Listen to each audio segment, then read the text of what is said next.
Look, as part of, I don't know, the craziness, the news cycle, the madness that has enveloped in the country in the last year, in the last week, I should say, maybe the last year as well, much has been made of comments by Marama Davidson MP and Violence Prevention Minister about cis white men and being responsible for all the violence. And, of course, in the debate we've had issues of violence against women and everything, and you know, the platform's covered it in a certain way to have kind of been weaponised or been part of the debate.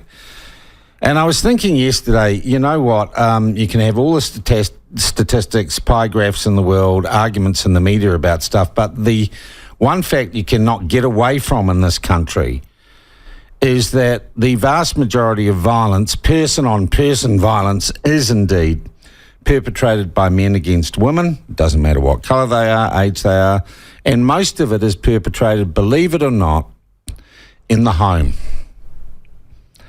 It is domestic violence, and it's been a hidden problem for a long time in our society, and it is still a problem in our society. And I don't think if you take the politics and the posturing and the culture wars out of this, there's no way you just can't say that's still a massive problem that needs to be dealt with. Dealing with the root causes, that's going to take a while, but there is an organisation in New Zealand, and I think one of the greatest organisations in New Zealand, that just picks up the pieces and tries to put people back together and, for goodness sake, make people safe. So whatever your opinions about Chanel Lal or Posey Park or anyone else, we can't get round the fact that it is women who are predominantly the victims of violence in this country. It is perpetrated predominantly by men, and it happens in the home. And when it happens, because we haven't stopped it happening yet, women and children need safety. And that safety is provided by a voluntary organisation that I think is woefully bloody underfunded, but does amazing work. It's called Womens Refuge New Zealand. It is a network of refuges, and its CEO is Ang Jury, and Ange joins us now. Ange, how are you? Thanks for coming on. Good morning, Sean. I'm good. Yourself? Yeah. It's been a bit crazy, to be honest. Yeah. You guys are as busy as ever, I imagine, no matter what the philosophical or ideological discussions going on in the media and amongst our politicians are. Doesn't change much. You know, this is those sorts of conversations don't even touch the lives of the women that we're working with. Yeah, they're not sitting there worried about their rights are being trampled on, or trans people are this or that. They are just... No. Yeah. And give us an idea, quantum-wise, of how many women and children come to women's refuges around the country every year looking for safety. Look, we know that we don't see everyone, that what we see is a small fraction of what's actually going on for one reason or another. And I think last year, off the top of my head, I think we had about 52,000 referrals for service. So, and that's not individuals, that's cases that will be kids involved in that. 52,000, Jesus, that's high. Yeah. Oh, it's a ridiculously high number. That's 1,000 cases a week. Yeah, it's a little bit nutty, you know. It's we haven't even started to touch the surface of changing this thing yet. And Ange, what do you do for people who don't know? What do you do in each of those 52,000 cases? What is Women's Refuge there to do, and how do you treat people who need help? Well, the thing that we do there is that we actually sit down with people and talk about what their options are, talk about what it is that they want, work with them to create that safety that they want for themselves and their kids. You know, it's a hard thing to describe, but in essence, we do whatever is required to help her get to where she wants to get to. Yeah. Is demand going up or down? It's probably fairly stock standard at the moment. I think we've had a wee bit of an increase, but that's sort of normal year on year. We're expecting or worried that it will grow further, particularly if the economic situation continues to worsen. And I was going to say, never a good thing. Recession is never a good thing, and much of domestic friction is driven by financial pressure, right? Doesn't help. It certainly doesn't help, Sean. Yeah. And you're primarily made up of volunteers? Not so much anymore. Okay. Primarily a paid workforce now supported by a large number of volunteers. You know, the notion of volunteer now with the compliance regime that's required, it just doesn't work anymore. Oh, so the red tape. Too many. Oh, health and safety and all that stuff. Oh, it's sensible. You know, you're dealing with very, very vulnerable people. You have to make sure that the people that are working with them are safe. Yeah. To do that and skilled. Yeah. So that's how that works. How much money does it cost to run Women's Refuge a year? Just give us a ballpark.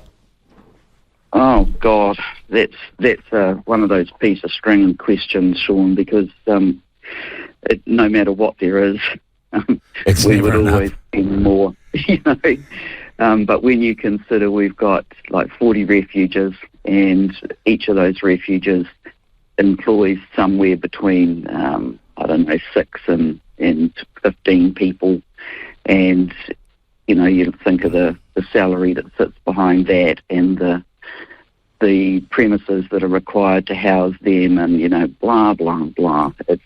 It's certainly not a cheap. Yeah. How much does the government flick you a year? Probably around 75% of that. All right. You know, we're nowhere near as poorly funded as we have been in previous times. That's good to hear. There's been a significant improvement over the last 3 years, which has made life an awful lot better. Yeah, good on you. Mm. Hey, look, Ange, the texts are going off, and I have to raise it, and I don't do so in a confrontational way. I think I do it because we've got to have a discussion about this. Yeah. Some people losing their minds over the fact that you accept transgender women or trans women into Women's Refuge. Mm. Just tell us about that and the thinking behind that. We're there to support vulnerable women, and over the last 5, 6, maybe a little bit longer years, we've been having this conversation about transgender women, and the decision was made that they are a part of that vulnerable population, right, and that we would provide services to them. And in that time, we have had no issues. We have had no worries about faux women sneaking into our safe houses to harm the women that are already there. How many trans women have you had, or have you extended your protection to? Oh, small numbers, Sean. So small like handful, numbers. 10 more, 20? Oh, probably in the few dozens Okay. over the case of the last few years. It's not a huge client group, and but you haven't like had I said, any there problems. hasn't been a problem. So No, if we get rid of the labels and the judgment, there are still people who identify, and I don't want to have that argument or that discussion with you, who identify that woman, who are fearful and need protection, and you are there for them. I mean, we need to be really realistic in when we understand that this is a segment of our population who are more vulnerable than others. You know, they're not dangerous. The women that come to us are amongst the most vulnerable of the vulnerable. Why is that? Why is that? It would be because our society loves to do bad stuff to people that are vulnerable, Sean, that are different. You know, we're not good. Oh, I'd say we're incredibly good to the different. I'd say that's what we're all about these days, Ange. But you know, that's just where. No, In a broader sense, yes. I mean, because you and I can have this conversation and we can have, those broad conversations, but when we get down to the nitty-gritty of the world where people live, that day-to-day, there are some not good things that are going on. Yeah, and that's hard to change. That's more than a headline, isn't it? Or a debate in Parliament, or That's a generational shift. That's something that's going to take us a long time. And we've known each other a long time, and I got huge respect for you. Can I ask you, do you feel like in some ways you got drawn into or have been drawn into a kind of political partisan debate that really doesn't have much to do with, the work that the Refuge does? You do? Definitely, Sean. I was really reluctant to join into that conversation, but there was one of her supporters who was saying on air that Women's Refuge had instances, or at least an incidence of a trans person causing harm in their safe house. I just simply You couldn't let that stand because it wasn't true. And fair enough, you had to put the record straight. Yeah. Absolutely. But that, of course, has now drawn Women's Refuge into the maelstrom that is going on, hasn't it? It has, but at the same time, look, we've had these sorts of problems before, and, once people realise that, hey, the sky hasn't fallen, the sun is still going up tomorrow, then, I used to think Women's Refuge was full of lesbian Nazis, and it's just not true. Yeah. Sorry. Yeah, feminazis. I think we were reputed to eat babies at one stage too. Yeah. But the fact is, Ange, whatever's going on, we have 50,000 plus instances in New Zealand where people who are women or identify as women are at risk, at physical risk and emotional risk, and you guys are there for them. Yeah, right? I mean, and I can't emphasise enough, Sean, that 50,000 is the people that we see. Yeah. If you look at the police call-outs, you're looking at 2-3 times that number, and police themselves know that they actually only see 20-30% of what's happening. So, yeah. And I'm not trying to ambush you, and we know each other well, but I do need to... have a go, Sean. I do need to ask you this. I think anyone who has seen footage, and gosh, I've had so many women ring me this week who were at Albert Park on Saturday and tell me their stories. That was violence against women, largely by men. And it's in the maelstrom of a mob, and the police, it appears, stood by and did bugger all.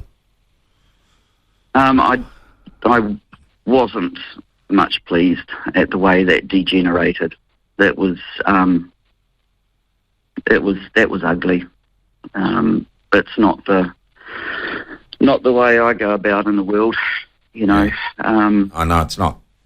Yeah. I mean, she had inflamed people, with her rhetoric. Here's an interesting question, Ange. Had she? Or had our media and the Chanel Laos of this world inflamed? She's not a Nazi. But hadn't our media inflamed the more extreme elements of that largely peaceful protest to do what they did on Saturday? I don't think you can, Posey Park was saying, I'm going to put up a microphone and women can speak, for goodness sake. Yeah, there is a whole lot of blame, if you want to talk about blame, that can be attached. It got out of hand. It was not I said, it was ugly.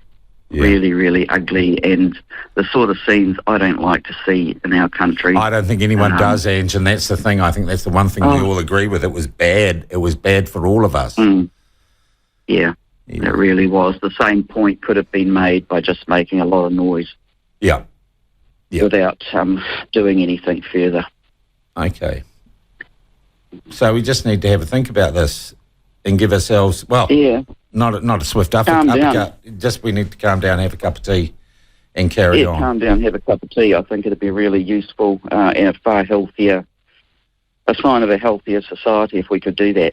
Yeah, how do we do that, Ange, when people who feel strongly about this, they watched telly last night and Chanel Lala's made Young New Zealander of the Year? How does that calm things down? Don't know. Really don't know.